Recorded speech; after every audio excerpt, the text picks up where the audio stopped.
السلام علیکم رحمۃ اللہ وبرکاتہ۔ الحمدللہ رب العالمین، الصلاۃ والسلام علی سید المرسلین وعلی آلہ وصحابہ اجمعین، اما بعد۔ رب اشرح لی صدری ویسر لی امری واحلل عقدۃ من لسانی یفقہوا قولی۔ رب زدنی علما وعملا، رب زدنی علما وعملا، رب زدنی علما وعملا۔ تمام تر تعریفیں، حمد و ثنا اللہ رب العزت کے لیے لائق اور زیبا ہے، جو ساری کائنات کا تنہا خالق و مالک، مربی اور منتظم ہے۔ درود و سلام ہو تمام انبیاء کرام پر، خصوصاً نبی مکرم رحمۃ للعالمین امام الانبیاء محمد صلی اللہ علیہ وسلم پر، ان کے آل پر، اصحاب پر رحمتیں اور برکتیں نازل ہوں۔ اس مختصر سے درود و سلام کے بعد ہم اپنا ٹاپک اسٹارٹ کرتے ہیں۔ اسے سمجھنے اور غور و فکر کرنے کی کوشش کریں گے انشاءاللہ۔ آج کا ٹاپک ہے توحید۔ آج اس بیان میں ہم انشاءاللہ توحید کی قسمیں، توحید کیا ہے، قرآن و حدیث کی روشنی میں جاننے کی کوشش کریں گے۔ سب سے پہلے ہم توحید کے معنی پر روشنی ڈالیں گے۔ توحید کے معنی ہے کسی غیر کی شراکت کا انکار کرتے ہوئے ایک اور یکتا قرار دینا۔ لہٰذا توحید الہی کا مطلب ہے اللہ تعالیٰ کو ہر قسم کے شرک سے پاک قرار دیتے ہوئے ایک قرار دینا۔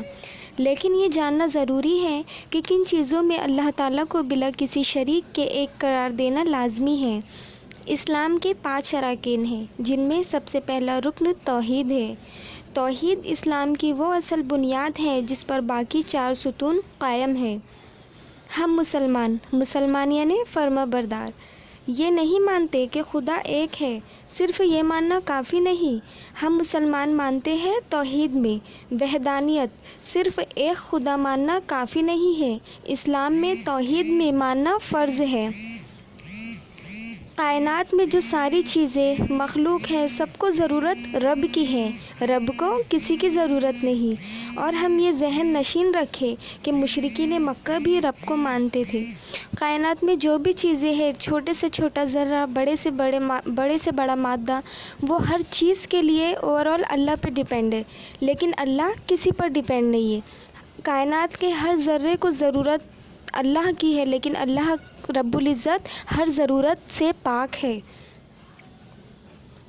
توحید 3 قسموں پر مشتمل ہے: توحید ربوبیت، توحید الوہیت اور توحید اسماء و صفات۔ توحید ربوبیت یعنی ساری کائنات کا رب ایک ہے۔ توحید الوہیت عبادات، توحید اسماء و صفات اللہ کے صفات اور نام۔ ہم اللہ کو اس نام سے پکارے جیسا اس کا حق ہے اور فرمان نبی اور الہی ہے۔ اللہ کی صفات وہی ہے جو اللہ نے اپنے آپ کو کہا، رسول نے کہا۔ مثال کے طور پر قرآن میں لکھا ہے کہ اللہ کو غصہ آتا ہے، الغاضب۔ اس کا مطلب یہ نہیں کہ ہم اللہ کو الغاضب، غضب کرنے والے، غصہ کرنے والے کے نام سے پکارے، یہ صفت نہیں ہے۔ اور جو اللہ کے مخلوق کی صفت ہے وہ ہم اللہ کو نہیں دے سکتے۔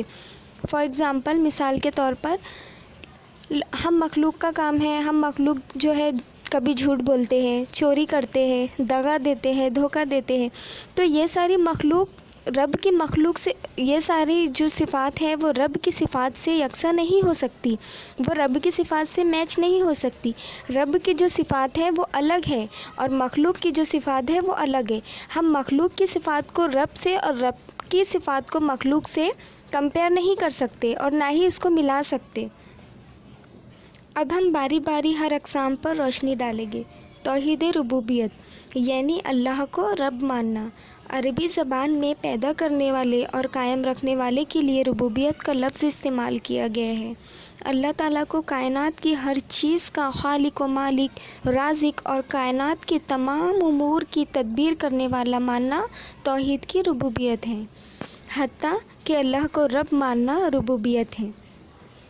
اردو میں ربوبیت رب سے اخذ کیا گیا ہے، اور رب کسے کہتے ہیں یہ ایک مفصل جواب ہے جو انشاءاللہ ہم بعد کے بیان میں جانیں گے۔ مختصراً یہ رب اس ذات کو کہتے ہیں جو شروع سے آخر خاتمے تک پہنچائے۔ خالق، مالک، مدبر۔ جب بھی ہم رب کہیں یا سنیں تو ہمارے ذہن میں 3 باتیں، 3 نقطے، 3 پوائنٹس آنا چاہیے: خالق، مالک اور مربی۔ یعنی رب جو ہے وہ خالق ہے، ہر چیز کا پیدا کرنے والا ہے۔ وہ مالک ہے، یعنی دنیا میں جو کچھ ہے سب اسی کا ہے۔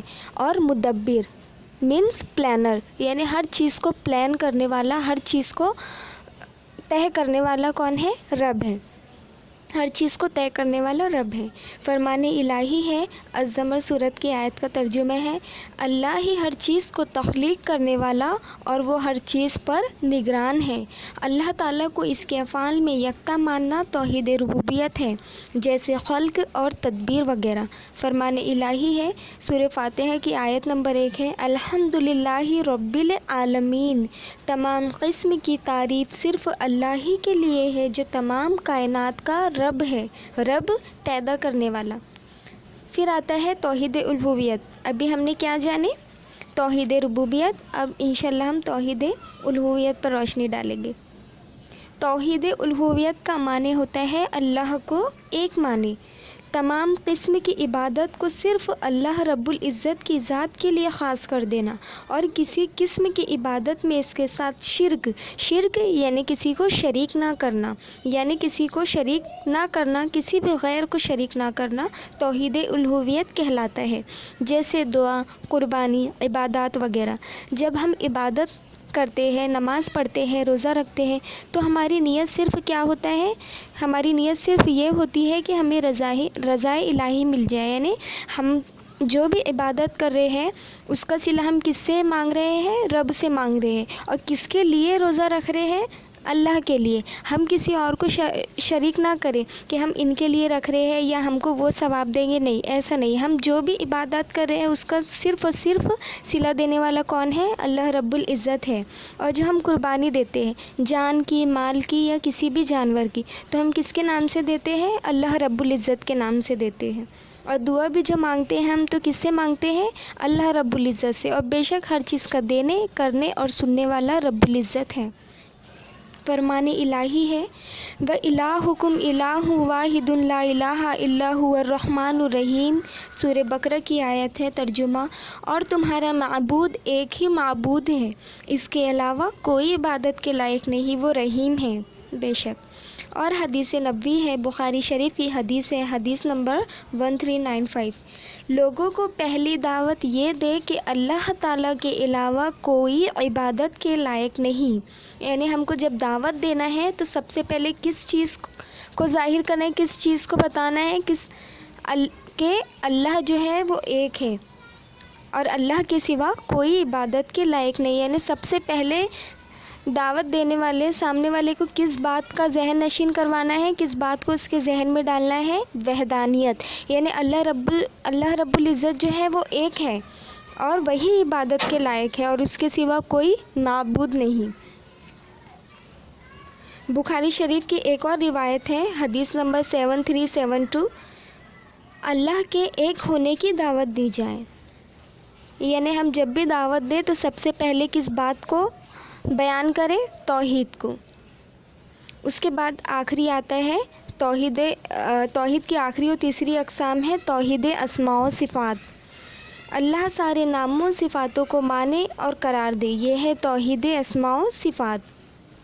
اللہ تعالیٰ نے اپنی کتاب میں یا رسول صلی اللہ علیہ وسلم نے صحیح حدیث میں اللہ تعالیٰ کو جو صفات بیان فرمائی ہے، انہیں حقیقت پہ محمول کرتے ہوئے اس کی شایان شان بنا تعویل تسلیم کرنا توحید اسماء و صفات کہلاتا ہے۔ فرمان الہی ہے، شورى آیت نمبر 42 کا ترجمہ: کائنات کی کوئی چیز اس کے مثل و مشابہ نہیں ہے اور وہی سب کچھ دیکھنے اور سننے والا ہے۔ حدیث نبوی ہے، بخاری شریف، حدیث نمبر 1145: اللہ تعالیٰ ہر رات آسمان و دنیا کی طرف اپنی شایان شان طریقے سے نزول فرماتے ہیں، اترتے ہیں۔ ان کا اترنا یعنی نزول ہونا مخلوق کے ہرگز مشابہ نہیں ہے۔ بے شک ہم اللہ کو اپنے انہی ناموں سے پکارے جس کا حکم ہے، نہ کہ ہم اپنے من گھڑت ناموں سے پکارے۔ اللہ رب العزت کے ہر ناموں میں برکتیں اور رحمتیں ہیں، حتیٰ کہ ہمارے لیے دعا مانگنے کے لیے ساری خصلتیں شامل ہیں۔ ہم اللہ سے رحم چاہتے ہیں تو ہمیں چاہیے کہ ہم انہیں یا رحیموں کی صفت سے پکاریں۔ اگر ہم اللہ سے مغفرت چاہتے ہیں تو ہمیں چاہیے کہ ہم انہیں یا غفوروں کی صفت سے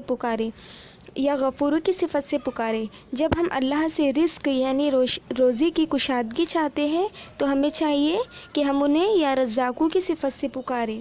اللہ کے ہر نام میں صفتیں ہیں جس میں مخلوق کے لیے خیر کو رکھ دیا گیا ہے۔